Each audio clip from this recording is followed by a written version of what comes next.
Hey, it's Sela Social Studies. Hey guys, and welcome back to Sila's Social Studies. Today we're going to be talking about the fourth and final installment of the Progressive Era, and that's the rights of women and minorities. Now, in the early 20th century, Jim Crow segregation had ruled the southern part of the United States, even though 9 out of 10 African Americans lived there. As a result of Plessy v. Ferguson in 1896, the United States Supreme Court decided that society in the South was okay as long as facilities were separate but equal. The facilities were always separate, but they were never equal. The life of the emancipated usually led to sharecropping or tenant farming and southern plantations, which left them an endless cycle of debt. The white planters were still the wealthy elite, and African Americans were still destitute. In the South, many whites still looked at African Americans as slaves, and little was done by white Southerners to make change. However, there was one black man who was up to the task: Booker T. Washington. Now, Booker T. Washington was a well-known African-American leader who fought for the rights of black Americans. He was born in 1856 to a slave family in Virginia. For the first 9 years of his life, he knew what it meant to be a slave. After he was emancipated at the closure of the Civil War and the passing of the 13th Amendment in December of 1865, his pain went from slavery to Jim Crow segregation. Washington experienced racism his whole life. When he was a boy, his family moved to West Virginia, where as a boy, Booker taught himself how to read and attended school for the first time. Later, he would attend the Hampton Institute, a school that educated freemen, leading to Wayland Seminary in Washington, D.C. Washington was one of the few African Americans to complete his studies, and in 1881 he was recommended to lead a new institute. At the tender age of 25, Booker T. Washington was pegged as the man to establish the Tuskegee Institute, located in Tuskegee, Alabama.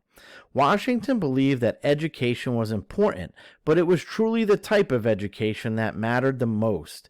He believed that racism was so entrenched in the daily life of Southerners that any type of immediate demands for racial equality would fall silent, and what would it do good for any black man in the South to have an education where he could speak Latin or solve mathematical equations?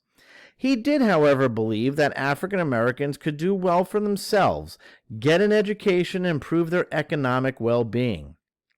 At the Tuskegee Institute, Washington became a teacher and pushed for African Americans to focus more on being tradesmen, craftsmen, and farmers. He believed that these skills would ultimately raise the level of the black man in the South, and through hard work and time, equality would be gained.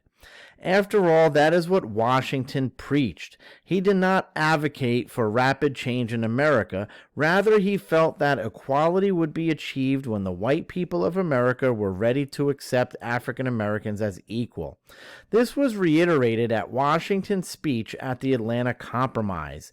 In 1895, at the Atlanta Exposition, Washington gave a speech where he stated that African Americans should focus on vocational education, and when whites saw them as productive members of society, equality would follow. Washington pleaded, "Cast down your bucket where you are, and let a gradual fight for equality begin." White society grabbed hold of Washington's plea and approved this moderate, non-confrontational stance, and because of this, Washington became the first African American to be invited to the White House when he met with Progressive President Theodore Roosevelt. Despite all of his successes and accomplishments, Washington was challenged by some of his most fierce critics until the day he died, especially one W.E.B. Du Bois. William Edward Burghardt Du Bois, more commonly known as W.E.B. Du Bois, was one of the most outspoken critics of Booker T. Washington, and he was a warrior for equal rights and equality. It was not because Du Bois did not think Washington was a capable leader or that African Americans should not be equal. It was because of the way Washington used his position to gradually ask for change. Du Bois and Washington led very different lives growing up. Washington was born into slavery in a southern state that practiced racism every day, and Du Bois was quite the opposite. Du Bois was born in Massachusetts in 1868, 3 years after the 13th Amendment freed the slaves, and a state that had abolished slavery in 1783. Du Bois did not have the same experiences as a young adult like Washington had. Du Bois was a well-educated man. He attended Fisk University in Nashville, Tennessee, and later was the first African American to graduate with a doctorate degree from prestigious Harvard University. While Washington was liked among the white Americans because of his 1895 speech at the Atlanta Compromise, suggesting black Americans would work in vocational fields, and when whites were ready to accept blacks as equal they should be. Du Bois was not so patient and well received. Du Bois attacked discrimination at its core. He felt vocational skills were not the answer.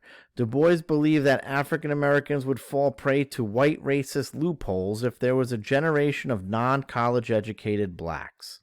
Du Bois felt that a college education was key and supported the talented 10th, which was a concept that African Americans would receive advanced education and form an elite group that would be represented more in politics, and these well-educated and talented could improve the life for African Americans as a whole. In 1906, Du Bois and other prominent African Americans held a meeting at Niagara Falls, New York, to discuss opposition to the Atlanta Compromise, and they named this meeting the Niagara Movement. They drafted a series of demands to immediately end all forms of discrimination. Du Bois and the Niagara Movement demanded economic and educational opportunities for African Americans and equality now. This call went unheard by many whites, and Du Bois, as relentless as he was, never gave in. In 1910, some members of the Niagara Movement, including Du Bois, co-founded the National Association for the Advancement of Colored People, otherwise known as the NAACP, which fought for equal rights for African Americans. The NAACP is still a strong fighting force today. As Du Bois aged, his popularity waned, and he moved to Ghana, where he passed away in his 90s. Another reformer during the Progressive Era was Jane Addams. She was a settlement activist whose goals were to integrate the rich and poor into the same neighborhoods. In 1889, Jane Addams and a friend, Ellen Gates Starr, rented a rundown mansion that once belonged to a man named Charles Hull and turned it into the Hull House. The Hull House was located in an industrial area in Chicago, Illinois, where many immigrants had moved to after they came to America to seek a better life. These immigrants mostly worked in nearby factories and spoke very little English. They normally lived in filthy, disease-ridden tenement apartment buildings that were overcrowded, and many barely made enough money to feed their families. Jane Addams believed that the Hull House would help these immigrants with most aspects of their lives. Immigrant families were excited when the Hull House set up a daycare center. When immigrant mothers worked all day, there was no one left at home to watch their small children. What would the mother do when she would go to work? The mother would tie their young children to a table leg and leave them alone in the tenement all day until she arrived back home at night, while the older children either got a job themselves or roamed the streets joining gangs. The Hull House provided these children with a safe place to stay and at least one meal per day. Later, the Hull House would start a kindergarten and a boys' club for older youths to participate in activities. The house would also open a coffee shop where adults would meet and socialize where their children were tended to. Many women came to the Hull House to help with daily activities. Many of these women came from middle-class families and wanted to experience the real world, and this allowed them to serve their communities. Now, new educational opportunities drew more women into the progressive movement. So many women were denied the right to work in such professions as medicine and law that women began to enter fields like education and social work in large numbers. Women were becoming more educated and more powerful in the United States. They were tired of being treated like second-class citizens. Heck, it was the 1900s and they still couldn't vote. Let's cover two progressive movements that were spearheaded by women during the Progressive Era. One movement that I had been covering in class already was the Temperance movement. If you remember, women took up the fight against alcoholism and alcohol consumption. Women were furious that their husbands were drinking hard liquor and returning home just to make their lives miserable. They wanted it to stop. The Women's Christian Temperance Union campaigned to restrict the sale of alcoholic beverages, and women fought for their men to stop drinking. They were holding signs such as "Lips that touch liquor shall not touch mine." Some women took it even further than when in 1890s, temperance reformer Carrie Nation entered into saloons and smashed liquor bottles with an axe. Women's temperance reform efforts peaked when in 1919 prohibition was passed. Another movement that was spearheaded by women was the suffrage movement. If you remember from class, suffrage is the right to vote, and at the turn of the century, women did not have it. Only a few western states like Wyoming, Colorado, and Utah had granted the right to vote to women, but the majority of women did not have the right out west. Women like Elizabeth Cady Stanton and Susan B. Anthony founded the National American Women's Suffrage Association in 1890 and fought for 2 decades for the right to vote. In 1913, Alice Paul founded the more radical National Women's Party and used unprecedented public demonstrations like parades, picketing, and hunger strikes to spread the suffrage message. There were 2 important reform amendments that were passed by Congress between the years of 1917 and 1920.